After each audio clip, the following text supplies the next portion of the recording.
এখন থেকে 1200 বছর আগে বাংলাদেশের নওগাঁ জেলার প্রত্যন্ত এক গ্রামে তৈরি হয়েছিল এমন এক বিশাল স্থাপনা যা গোটা বিশ্বকে তাক লাগিয়ে দিয়েছিল। তৎকালীন সময়ে নওগাঁর এই ছোট্ট এলাকাটি গোটা বিশ্বে এতটাই প্রভাব বিস্তার করেছিল যে বিশ্বের বিভিন্ন দেশ থেকে অসংখ্য মানুষ এখানে ছুটে আসতো। এমনকি 1200 বছর পরে আজও এখানে পৃথিবীর আনাচে কানাচে হতে হাজারো দর্শনার্থীরা ছুটে আসেন। তাই তো এর ঐতিহাসিক গুরুত্বের কারণে 1985 সালে ইউনেস্কো এটিকে বিশ্ব ঐতিহাসিক স্থান হিসেবে ঘোষণা করে। এটা দেখুন, সেই সময়কার বিশাল বিশাল পাথরের খণ্ডগুলো এখন রয়ে গেছে।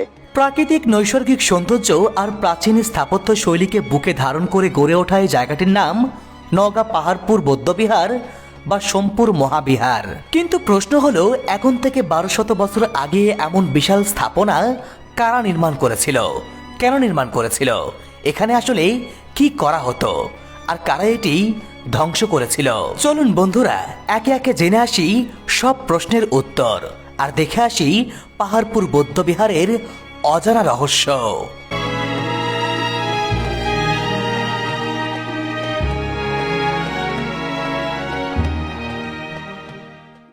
আসসালামু আলাইকুম বন্ধুরা, সবাইকে পাহাড়পুর থেকে স্বাগত জানাচ্ছি। আমি শাহিদুল হাসান। বন্ধুরা, আমরা এই মুহূর্তেই পাহাড়পুরের মেইন গেট ধরে প্রবেশ করেছি ভিতরে। দেখতে পাচ্ছেন আমার পিছনে টিকিট কাউন্টার। আমরা টিকিট কেটে এই মুহূর্তেই প্রবেশ করেছি।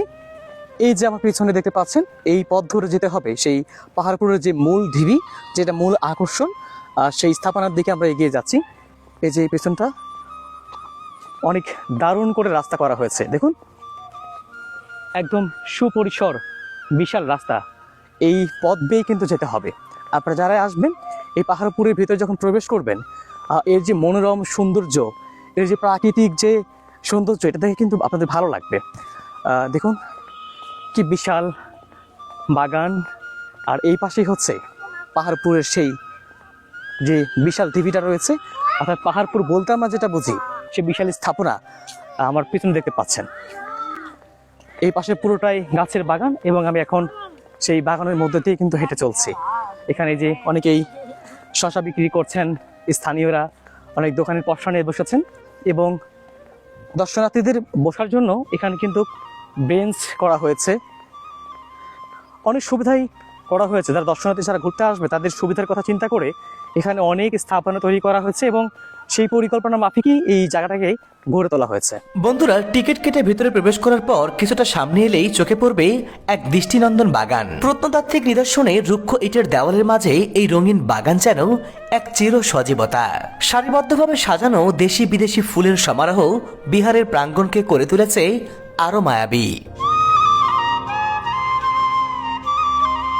লাল ইটের প্রাচীন কাঠামোর সাথে সবুজ ঘাস আর বাহারি ফুলের এই বৈপরীত্য পর্যটকদের চোখ জুড়িয়ে দেয় মুহূর্তেই। তাই তো এখানে এলে শুধু ইতিহাসের ঘ্রাণ নয়, পাওয়া যায় বিশুদ্ধ বাতাসের ছোঁয়া। ইট পাথরের ব্যস্ত শহর থেকে দূরে এই শান্ত পরিবেশে এসে ফুলের ঘ্রাণে হারিয়ে যেতে কার না ভালো লাগে। ছবি তোলা কিংবা প্রিয়জনের সাথে কিছুটা সময় কাটানোর জন্য এর চেয়ে সুন্দর জায়গা আর হতে পারে না। বন্ধুরা, মূল গেট থেকে অনেকটা হেঁটে আসার পর চোখের সামনে ধরা দিল ইতিহাসের সেই বিস্ময়কর প্রাচীন স্থাপনার আকর্ষণীয় অংশ। চলুন এবার একে একে প্রতিটি রহস্য আর প্রতিটি প্রশ্নের উত্তর জানার চেষ্টা করি।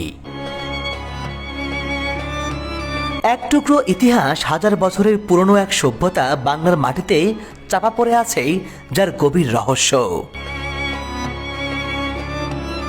বন্ধুরা, এটি শুধু একটি ইটের স্তূপ নয়, এটি এককালে ছিল জ্ঞান আর শিল্পের কেন্দ্র, একসময়ের সবচেয়ে বড় বিশ্ববিদ্যালয়। আজ থেকে প্রায় 1200 বছর আগেই 8ম শতকে পাল বংশের দ্বিতীয় রাজা শ্রী ধর্মপাল দেব নির্মাণ করেছিল এই সুবিশাল সোমপুর মহাবিহার, যা নওগাঁ জেলার বদলগাছি উপজেলাতে অবস্থিত। এটি ছিল দক্ষিণ এশিয়ার সবচেয়ে বড় শিক্ষা কেন্দ্র, যেখানে চীন, তিব্বত, মায়ানমার, মালয়েশিয়া সহ পৃথিবীর বিভিন্ন দেশ থেকে শিক্ষার্থীরা আসত জ্ঞান আহরণের জন্য। এখানে শুধু বৌদ্ধ ধর্মই নয়, বরং জ্যোতির্বিদ্যা, দর্শন, আয়ুর্বেদ সহ সবকিছুর চর্চা হতো এই শিক্ষাকেন্দ্রে। এই পাহাড়পুর বৌদ্ধবিহার ছিল সেই সময় পৃথিবীর সবচেয়ে বড় বিশ্ববিদ্যালয়গুলোর মধ্যে অন্যতম, যেখানে পা পড়েছিল বিশ্বের শ্রেষ্ঠ মনীষীদের। তাদের মধ্যে উজ্জ্বল নক্ষত্র ছিলেন অধীশ দীপঙ্কর, শ্রীজ্ঞান, রত্নাকর, শান্তি, বেদীভদ্র সহ পৃথিবীর সমস্ত বিখ্যাত পণ্ডিতদের আনাগোনা ছিল এই বিহারে। বন্ধুরা, এই বিহারের স্থাপত্যশৈলী ছিল অবিশ্বাস্য সুন্দর। বিশাল এক কেন্দ্রীয় মন্দিরের চারিদিকে সারিবদ্ধভাবে সাজানো ছিল 177টি কক্ষ বা শিক্ষার্থীদের আবাসস্থল। মাঝখানের এই মন্দির বিশিষ্ট স্থাপনাটি এতটাই বিশাল ছিল যা বর্তমানের 10তলা ভবনের সমান উঁচু। এই যে দেখুন, সেই সময়কার বিশাল বিশাল পাথরের খণ্ডগুলো এখন রয়ে গেছে। সেই সময় কোনো আধুনিক নির্মাণ যন্ত্র ছিল না কোনো আধুনিক কলাকৌশলী। তারপরেও এই যে স্থাপনাগুলো কি চমৎকারভাবে তার স্থাপনাগুলোকে নির্মাণ করেছেন, যাদেরকে সত্যি বিস্ময় হতে হয়। এখন থেকে 1200 বছর আগে যারা এই ধরনের স্থাপনা নির্মাণ করেছিল, তাদের সেই মেধা, তাদের সেই নির্মাণ শৈলী, জ্ঞান কতটা প্রখর ছিল, এই স্থাপনাগুলো দেখেই কিন্তু সহজেই অনুমান করা যায়। দেখুন, বিশাল জায়গা জুড়ে এই পুরো জায়গাটা কিন্তু প্রাচীর দিয়ে ঘেরা ছিল। এখনও সেই প্রাচীরের ধ্বংসস্তূপ স্পষ্ট দেখা যাচ্ছে।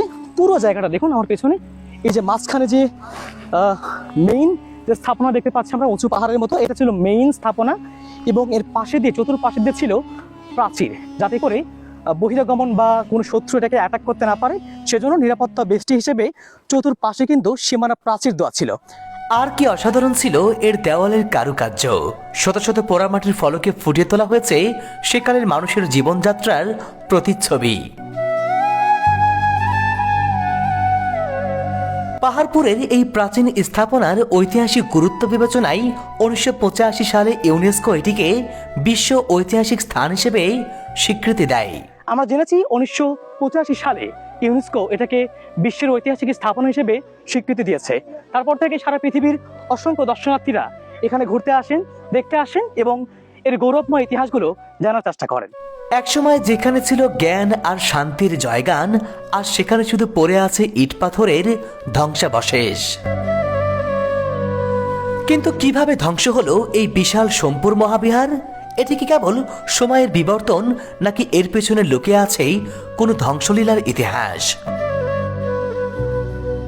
ইতিহাস থেকে জানা যায়, পাল রাজবংশের পতনের পর বাংলায় শুরু হয় রাজনৈতিক বিশৃঙ্খলা ও ক্ষমতার লড়াই। ফলে রাজকীয় পৃষ্ঠপোষকতা হারিয়ে মহাবিহারটি দুর্বল হয়ে পড়ে।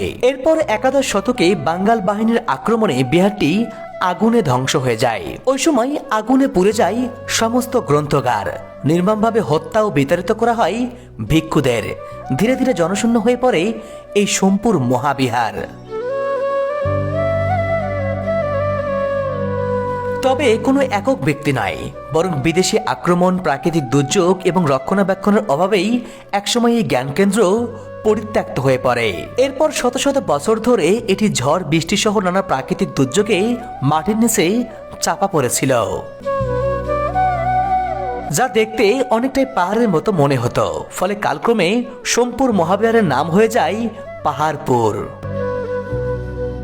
পরবর্তীতে 1879 সালে স্যার আলেকজান্ডার কার্নিংহাম এটি আবিষ্কার করেন। এরপর প্রথম ধাপে 1923 থেকে 1934 সাল পর্যন্ত টানা 11 বছর খননের পর এই বিহারের অবকাঠামো বেরিয়ে আসে। 1923 সালে খননের ফলে এখান থেকে পাওয়া গিয়েছে নানা মূল্যবান সম্পদ, যা বর্তমানে পাহাড়পুর জাদুঘরে সংরক্ষণ করা হচ্ছে এবং বর্তমানে এই জায়গাটি বাংলাদেশ প্রত্নতত্ত্ব অধিদপ্তর দেখভাল করছে।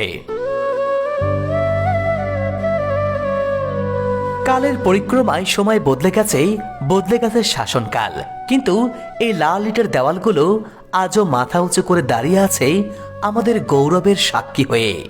একটা বিষয় চিন্তা করে দেখুন, এখন থেকে 1200 বছর আগে আমাদের বাংলার ইতিহাস আসলে কতটা সমৃদ্ধ ছিল, সারা পৃথিবী জুড়ে কতটা প্রচলিত ছিল, যে সারা পৃথিবীর বিভিন্ন দেশ থেকে আমাদের এই বাংলার এই প্রত্যন্ত অঞ্চলে তারা শিক্ষা দীক্ষার জন্য আসতেন।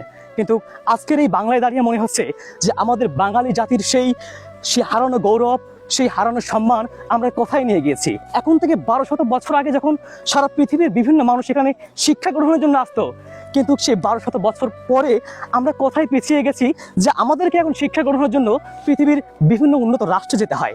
উন্নত রাষ্ট্র বলতে আমরা এখন যেগুলোকে বুঝে থাকি তার থেকে অনেক বেশি উন্নত ছিল আমাদের এই প্রাচীন বাংলা, যার ইতিহাস, যার সেই ইতিহাসের নিদর্শন স্মৃতিচিহ্ন এখনও কিন্তু এই পাহাড়পুরে রয়েছে এবং সেই ইতিহাসগুলোই আপনাদেরকে জানানোর চেষ্টা করছি। চীন, তিব্বত আর দক্ষিণ এশিয়ার দূর দূরান্ত থেকে হাজার হাজার মানুষ এখানে আসতো জ্ঞানের সন্ধানে। তখন আমরা ছিলাম বিশ্বকে পথ দেখানোর শিক্ষক। কিন্তু সময়ের কি অদ্ভুত পরিহাস, একসময় যে মাটি জ্ঞান বিলিয়ে দিত, আর সেই মাটির মানুষ হয়ে আমরা জ্ঞান আর প্রযুক্তির খোঁজে পাড়ি জমাই অন্য দেশে।